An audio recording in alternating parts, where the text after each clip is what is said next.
ufagio kwa hapo ufagio. Kameka hapo ufagio huyo. Eti, ameka hapo ufagio. Ndio hapa na mkononi. Akosele. Hapa kufagia hapo. Pate chai yangu na mapema niende mchemshe. Natosha. Kalaye nizangu mara moja itakuwa imeshaiva.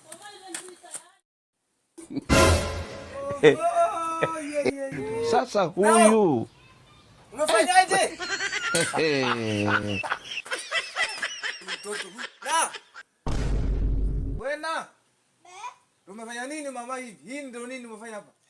Ndio umefanya nini sasa hivi? Hivi ni nini sasa umefanya? Umefanya nini hapa? Umekula? Mtoto mjauri huyu. Hii sasa hii matatizo mengine haya. Nimeongezewa kazi.